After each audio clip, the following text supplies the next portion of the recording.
les entreprises, c'est aussi taxer l'emploi. L'emploi qui est sous la menace de l'intelligence artificielle. C'est la cover, comme on dit, de Challenge cette semaine. IA, son impact sur la croissance, sur l'emploi et sur le savoir aussi, bien évidemment. Avec cette citation de Bill Gates, l'IA est capable de remplacer tous les êtres humains dans tous les jobs. Alors, qu'est-ce qu'on apprend cette semaine dans Challenge sur l'impact? Parce qu'on a des études un peu contradictoires qui sont en train de sortir en ce moment, étonnamment, aux États-Unis notamment, où une étude indique que non, pour l'instant, on ne voit pas d'impact sur l'IA, contrairement aux craintes qu'on pouvait avoir. Qu'est-ce que vous en dites dans Challenge? Non, je pense que c'est toujours une question d'échelle de temps, en fait. C'est-à-dire que, d'abord, on est vraiment dans la préhistoire de l'IA. L'IA, c'est l'adoption même la naissance, la diffusion un peu générale de ChatGPT, c'est 3-4 ans. 3 ans, effectivement, mais ça va très vite. Donc, ça va très très vite, mais ça reste encore balbutiant, en tout cas en termes de pervasion des usages. Voilà, c'est-à-dire que pour le moment, on a bien compris que on allait pouvoir réaliser son mémoire de maîtrise, en une demi-heure au lieu d'y passer un mois avec ChatGPT. Mais en fait, dans le business et dans les usages divers que ça peut avoir, l'adoption est lente. Et en France, beaucoup plus lente encore. Les États-Unis, on dit que 40% des entreprises ont commencé à regarder le sujet, En France, c'est moins de 15%. Donc, il y a toujours un peu ce décalage entre Elon Musk qui vient à Vivatech en 2024 et qui dit vous, là, tout autour... il n'y aura plus de job pour vous bientôt, voilà. Ou ce que dit Bill Gates, par exemple, et ce que l'on voit dans la réalité de tous les jours, où c'est évidemment par petites touches, etc. Et c'est aussi évidemment beaucoup plus lent, et quand on arrive dans la vie réelle, il y a plus d'obstacles. Et puis il y a aussi il y a des syndicats, il y a des forces de rappel. Je veux dire, on le voit déjà, par exemple, au niveau de l'emploi des jeunes. Aux États-Unis, le nombre d'emplois, par exemple, il y a une baisse de 6% des recrutements de développeurs et codeurs à l'embauche junior. Donc ça, on commence à le voir. En revanche, pour une entreprise se dire « Allez, je vais licencier mon service informatique, et je vais remplacer tout ça par une IA », c'est compliqué, mais il y a on voit des choses étranges. Par exemple, l'Albanie a nommé une ministre IA des marchés publics. Donc le président albanais a dit il y a sans arrêt des affaires de corruption, des petits arrangements, du népotisme, du clientélisme dans les marchés publics.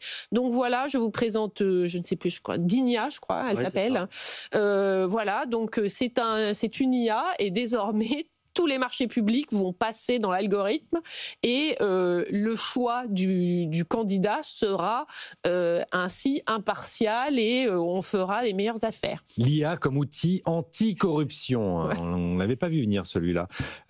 Anthony Morlet-Lavidali, Philippe Aghion fait une tribune dans votre numéro de Challenge cette semaine pour estimer que l'IA pourrait quand même doubler la croissance potentielle de notre pays. Qu'est-ce qu'on a côté recherche économique? Alors c'est toujours difficile déjà de parler d'impact sur la croissance. Néanmoins, on est quand même, c'est bien documenté aujourd'hui que ça fait des gains de productivité quand même substantiels.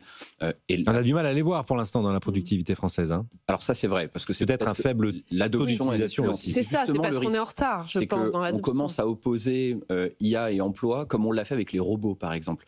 Et on s'est bien rendu compte, notamment dans notre industrie, que si on a perdu en compétitivité de manière massive, c'est parce qu'on n'a pas assez robotisé. Donc le risque, c'est vraiment ça, c'est au fond d'adopter trop lentement l'IA en se disant il y a un risque sur l'emploi, et qu'à la fin ça se traduise par des entreprises qui fassent faillite parce que les autres entreprises mondiales sont bien plus compétitives. On est en retard. Exactement. Néanmoins, on commence à avoir des premiers effets. Gaël l'a mentionné, sur l'emploi des jeunes par exemple, sur les développeurs américains, les effectifs par rapport au pic de 2022, on est plutôt à moins 20% désormais, donc il peut y avoir des vrais effets, mais ça crée des emplois dans le bassin parallèlement. Donc il faut toujours regarder l'impact. C'est un peu comme les robots, on savait que ça détruisait de l'emploi de manière locale, mais ça en net on avait des gains d'emploi dans le bassin aux alentours. Donc il faut quand même être toujours prudent sur ces phénomènes-là. Et on voit que ça fait quand même des gains de productivité, en tout cas dans les entreprises les plus avancées, et notamment du côté des GAFAM. On le voit bien avec l'ampleur des investissements. C'est désormais un phénomène macro, les investissements tech. Oui. Aux États-Unis, on aurait une croissance qui serait de l'ordre de 0 au premier semestre 2025 si on enlève les investissements de la tech. Donc ça devient vraiment un sujet macroéconomique. Et ce qui tire à Wall Street aussi, 28 records d'affilée cette année, c'est les Magnificent Seven. Tout à fait. Voilà. Gaël Sliman, les Français, alors, quelle appréhension sur l'IA, on a beaucoup de données parce qu'on a un baromètre qu'on réalise avec Saegus et BFM régulièrement sur ces questions d'innovation. Et donc l'IA, déjà, quand on fait quand on a des commandes de sondage de la part des entreprises, c'est RSE pour l'externe et IA et implémentation de l'IA dans l'entreprise pour les études internes de climat social qu'on peut réaliser pour elle. Il y a un hiatus en fait. Il y a deux catégories de Français, de salariés par rapport à l'IA. Il y a la grande majorité qui l'utilisent beaucoup, mais qui nous disent qu'ils en ont peur. Là, dans notre baromètre sur le sujet, on est à 55% des salariés qui nous disent qu'ils ne font pas confiance à l'IA ou qu'ils ont peur de l'IA dans le travail. Et ils ont beau l'utiliser, pour autant. Et puis, il y a ceux qui utilisent le plus l'IA, une catégorie de salariés qui l'utilisent beaucoup, qui ont été formés à cela par leur entreprise, où le développement de l'IA dans l'entreprise correspond à une volonté de la direction générale, à une stratégie de la direction générale. Et là, on est à 90% des salariés concernés qui nous disent moi, j'ai confiance dans l'IA. Dans le cadre de mon travail. Et je vous donnerai juste une deuxième donnée du sondage en rebond avec ce qu'on disait sur l'exploitation de l'IA, où on en est. Gaël, Mac disait, on en est au balbutiement. Oui. C'est aussi l'impression qu'ont les salariés français et surtout ceux qui utilisent beaucoup l'IA aujourd'hui. La grande majorité d'entre eux, 86%, nous disent je n'en exploite qu'une infime partie de son potentiel, soit en tout cas je suis assez loin d'avoir réalisé l'essentiel de ce qu'on peut faire avec cet outil. Et effectivement, à chaque nouvelle révolution industrielle, on a dit, c'est ce que vous évoquiez il y a un instant, que ça allait détruire plus d'emplois que ça n'en créait, et à chaque fois ça n'a pas été le cas. Et là, ce qui était nouveau, c'est que, Gaël Mac le rappelait, les chantres de l'IA, de cet outil, Elon Musk et d'autres, ont été parmi les premiers à dire ça va détruire plus d'emplois que ça n'en créera. Pour le moment, on n'en est pas là. Pour l'instant, on ne le voit pas, effectivement. Le sujet qui devrait nous obséder, c'est le sujet éducatif. Comment on fait pour que les jeunes se servent des outils IA, ne soient pas remplacés par, mais justement adoptent la technologie, et même la formation continue. On sait qu'on a une chute du niveau de compétences monstrueux, on le voit dans les enquêtes PIAC de l'OCDE avec l'âge. Il est impératif de former tout au long de la vie. Et en France, on a des sujets éducatifs, bien sûr, au niveau de la formation initiale, mais aussi sur la formation continue. Donc ça devrait être une priorité pour faire en sorte que l'IA fasse des gains de productivité et soit adoptée par tous, et donc précisément ne remplace pas de l'emploi, mais soit complémentaire. Donc, complémentarité et pas substitution. Et on voit que c'est un sujet qui est assez peu abordé à ce stade. On est quand même très en retard. C'est abordé en une de Challenge, les savoirs, l'impact sur les savoirs. Ronan Lemoal, que j'accueillais dans Les Experts cette semaine, avait une image assez parlante, je trouve, qui disait qu'on a perdu le disque dur du savoir. Maintenant, toute la connaissance est disponible sur Google, dans le numérique, mais qu'avec l'IA, on allait perdre la mémoire vive des gens aussi, c'est-à-dire la manière de réfléchir. C'est un peu un danger pour les savoirs là dont vous parlez dans Challenge. Ah ben oui, si vous écoutez Elon Musk, ils disent oh là là, mais l'école est le pire système pour l'apprentissage des savoirs. Finalement, ce qui va être beaucoup plus efficace, c'est d'avoir une puce dans son cerveau et vous avez besoin de piloter un hélicoptère, hop, vous téléchargez le module pilotage d'hélicoptère et puis 10 minutes plus tard, vous savez piloter un hélicoptère. Voilà, pourquoi se prendre la tête à essayer de mémoriser, d'apprendre vraiment des moyens datés d'acquérir des savoirs. Bon, alors c'est toujours les visions d'Elon Musk ont toujours un tout petit peu folle, voilà. Il nous emmène dans un nouveau monde, mais toujours il a été visionnaire. Voilà. Sur certains mais points. En tout cas, c'est vrai, et ça je relève de ce que mon camarade Gaël Sliman disait, c'est vrai que ce qui est intéressant, c'est que souvent quand même les promoteurs d'une nouvelle technologie disent mais non, ça va avoir des effets. C'est pas vrai que ça ne va pas supprimer, ça ne va pas supprimer d'emplois, ça va ouvrir des champs de croissance, ça va. Là, tous les promoteurs de l'IA, Sam Altman, Elon Musk, les gens de Google, d'Amazon et tout, disent oui, ça va supprimer tous les emplois. Et donc, d'ailleurs, je veux dire, tous, Tim Cook, Mark Zuckerberg, Elon Musk, Sam Altman, je veux dire, défendent une sorte de revenu universel, hein. Oui. Je veux dire, Sam Altman a même fait des expérimentations, d'ailleurs, il a même fait des expérimentations là-dessus, puisqu'il a financé pendant 3 mois une expérience où il y avait quelques milliers de gens dans l'Illinois et dans le Texas qui touchaient $1000 par mois pendant 3 ans. Voilà, bon, les résultats ont été pas géniaux, hein, je veux dire. C'est-à-dire qu'on a plutôt vu une augmentation de l'alcoolisme et des dépression qu'un usage, voilà, qu'un développement, qu'un épanouissement, une amélioration de la santé. L'oisiveté n'est pas toujours le meilleur remède à la nature humaine. Donc, en tout cas, ce que je veux dire, c'est que, bon, je pense qu'il y a quand même un peu, mais c'est toujours compliqué de faire des prédictions, mais il y a quand même un peu un changement d'échelle avec l'IA, je trouve, par rapport à toutes les révolutions industrielles passées, la machine à vapeur, l'électricité. On sait que on connaît les Ludites, les couturiers de Lyon qui cassaient la machine, les canuts lyonnais qui cassaient les métiers à tisser mécaniques. Voilà, bon, on connaît ça. Mais je veux dire, là, en fait, on a quand même une sorte de technologie qui peut, l'éventail des tâches qu'elle peut réaliser est quand même sans commune mesure. Et donc, on se dit que même s'il y a de nouveaux secteurs qui sont générés par l'IA, enfin, qui sont ouverts de nouveaux champs, eh bien, l'IA peut tout aussi bien les traiter, en fait, je veux dire.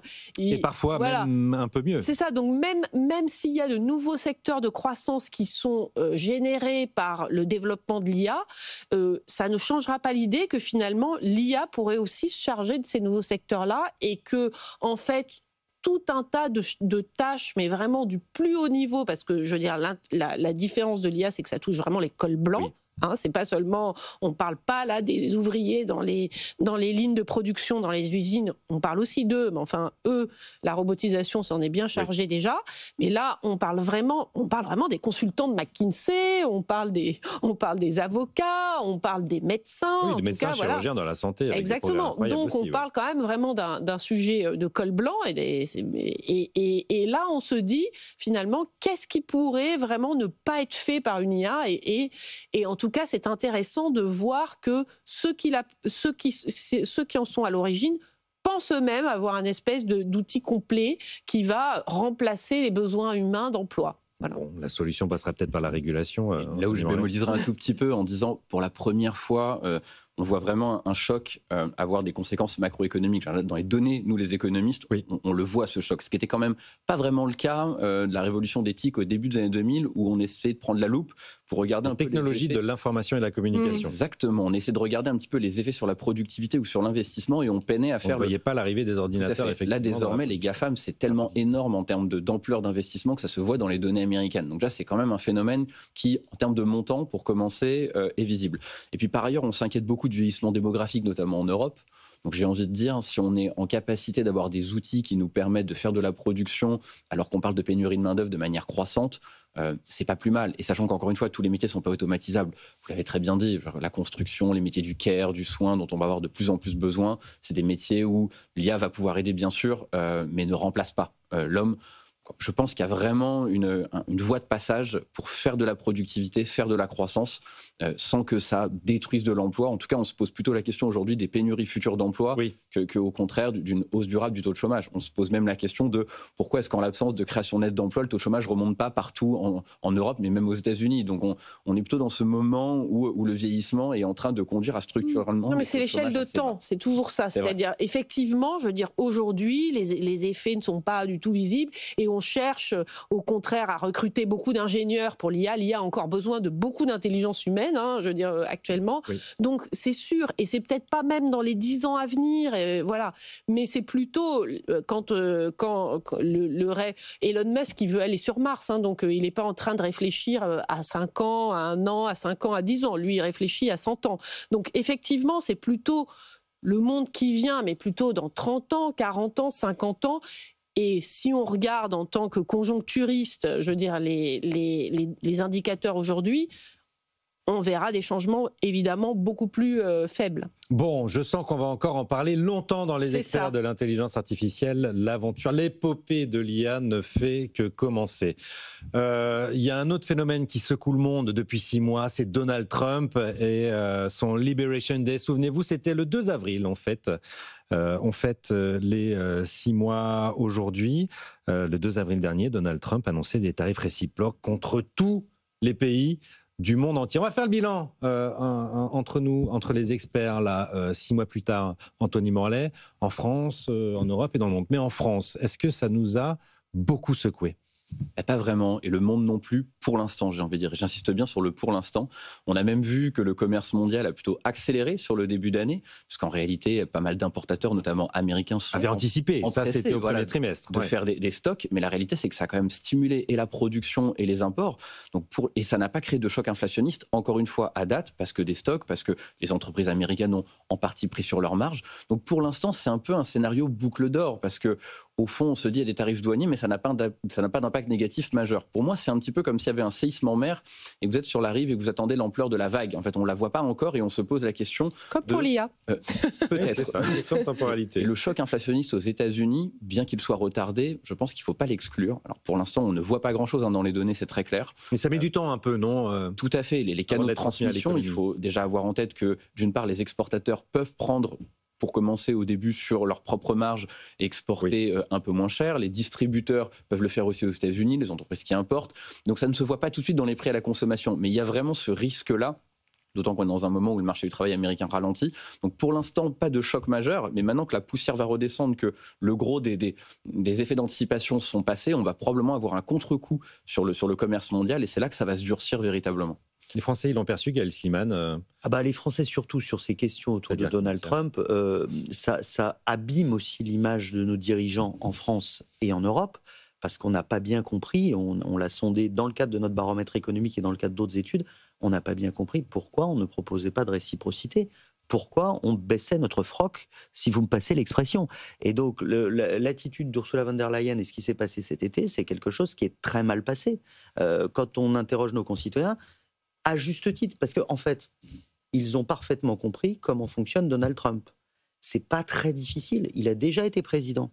Et donc, vous observerez qu'à chaque fois qu'il engage un bras de fer avec quelqu'un et que la personne ne se couche pas, il finit toujours par se coucher. Il n'y a pas d'exception, en fait. Il s'est toujours couché face à tous ses adversaires quand il y a eu du répondant. À chaque fois qu'il n'y a pas eu de répondant, il a avancé ses pions. Alors, ce qu'on appelle l'art du deal, c'est en fait l'art du bluff. C'est le gars dans la casse auto qui vous menace pour acheter sa bagnole pourrie. Et simplement, il faut être capable de résister. Ne pas résister, c'est dangereux. Et c'est ce qu'effectivement nos concitoyens ont comme sentiment. On aurait dû répondre, pas tellement parce que pour des raisons économiques, macroéconomiques, mais simplement pour envoyer le signal aussi aux Français et aux Européens qu'on est capable de résister et qu'on n'est pas les idiots du village international. Mais en même temps, je crois que c'était une fois de plus Ronan Lemoyle, le fondateur d'Épopée de Gestion, qui est une société de gestion d'actifs, revenait des États-Unis et avait fait des tournées ailleurs en Europe où pas mal d'investisseurs lui disaient « Mais comment vous avez fait en Europe pour avoir 15% seulement ?» La Suisse, c'est quand même beaucoup plus. Tout le reste du monde, en Asie, est quand même très, très, très largement au-dessus. Et en fait, avec nos 15%, on s'en est plutôt vachement bien tiré. C'était un peu l'image internationale qui est totalement contradictoire avec le ressenti, effectivement, des Français et des Européens de manière générale. On est une puissance, là pour le coup, je parle sous le contrôle des économistes, on est une puissance qui n'a rien à voir avec la Suisse. L'Union européenne face aux États-Unis. Si l'Union européenne existait dans un bras de fer avec les États-Unis, on est plus fort que les États-Unis. C'est ça qu'il faut réaliser, c'est qu'on est une puissance économique majeure, pas la France, l'Union européenne dans son ensemble, et on se comporte, en l'occurrence, comme un petit pays. La réalité, c'est que, en tout cas, c'est ce que pensent les Français, mais moi, je ne partage pas toujours ce qu'ils pensent, mais là, je le partage pleinement. À un moment donné, vous ne pouvez pas dire... Bon, je vous avais annoncé 25, on est vraiment au souk de Marrakech. Je vous avais annoncé 25%. C'est de la négo commerciale. Je vous avais annoncé 25, c'est avec pays. des très gros sabots. Je vous avais annoncé 25, finalement vous aurez dit c'est estimez-vous heureux. Par contre, j'étais à 3, je veux 0. Oui, vous pouvez céder si vous êtes tout petit. Anthony Morlet puis Gaël Mac, mais on s'en sort bien ou pas en Europe par rapport à ce qui a été imposé au reste du monde? Sur le résultat, fondamentalement, pas si mal. La problématique, c'est que ça se fait au prix d'un écrasement diplomatique. Donc on sort pas vraiment émoché du premier round, mais on montre qu'on est prêt à prendre des coups et qu'on ne ripostera pas. Voilà. C'est ça la problématique, c'est que les rounds d'après, eux, vont faire très mal et ils voient bien qu'il peut appuyer toujours un peu plus pour en obtenir davantage. C'est plus ça qu'au fond, le résultat à date, qui effectivement n'est pas si mauvais quand on se compare au reste du monde. Mais on est le plus grand marché de consommateurs au monde quand même, donc on aurait pu espérer au moins tenir la dragée haute sur le plan diplomatique plus que sur le plan économique. Et vous nous dites qu'il faut s'attendre à d'autres rounds, des augmentations à venir. Tout à fait. En tout cas, il va venir nous chercher sur bien d'autres sujets quand il voit qu'il peut appuyer et qu'en face, il n'y a pas de réponse forte. On est faible, Gaël Mac? Oui, on est faible, mais c'est parce que, oui, on est le premier marché de consommateurs au monde, mais par contre, on n'est pas du tout, je veux dire, cette puissance économique, elle n'est pas du tout politique. On n'est pas l'Union européenne face aux États-Unis. On n'est pas du tout l'Union européenne. Je veux dire, les positions entre l'Italie, la Hongrie, mais même l'Allemagne et la France, je veux dire, le moteur franco-allemand, mais ça n'a rien à voir. L'Allemagne, c'est une puissance industrielle, exportatrice. Elle veut préserver son marché à l'exportation et se coucher. Voilà, je veux dire. Donc, moi, je trouve que quand on en arrive à négocier vis-à-vis des États-Unis, eh ben, on est comme le Royaume-Uni, comme le Vietnam, parce que on n'est pas une puissance de 27, on est 27 pays qui avons chacun notre petit bout de marché à défendre. Donc les Français vont dire oulala, les vins et spiritueux, les Allemands vont dire bah non, les voitures. Après, il y a aussi des questions idéologiques. Giorgia Meloni, elle est quand même beaucoup plus proche de Donald Trump que ne va l'être Pedro Sanchez, de l'espagnol. Bon, donc bien sûr, donc c'est pour ça qu'on est faible. C'est pas simplement parce que Ursula von der Leyen est une mauvaise négociatrice. Bon, voilà. C'est aussi parce que son mandat n'est pas fort. Quand Xi Jinping arrive à la table des négociations, bon, bah, il n'y a pas beaucoup de contre-pouvoir là. Hein, je veux dire, ça va. Voilà. Donc, oui, on va être faible. Et bon, on peut juste espérer que les affaires internes des États-Unis et les midterms et compagnie fassent qu'il n'y a pas de prochain round de négociations. C'est ce qu'a dit Mario Draghi récemment dans un discours. L'illusion qu'un marché de 471 millions de consommateurs suffirait à notre hégémonie, cette illusion a disparu en 2025, cette année, effectivement. Ce sera le mot de la fin. Merci à mes trois experts, Gaël Sliman, Gaël Mac, Anthony Morlet, Lavidali, d'avoir participé à cette nouvelle émission.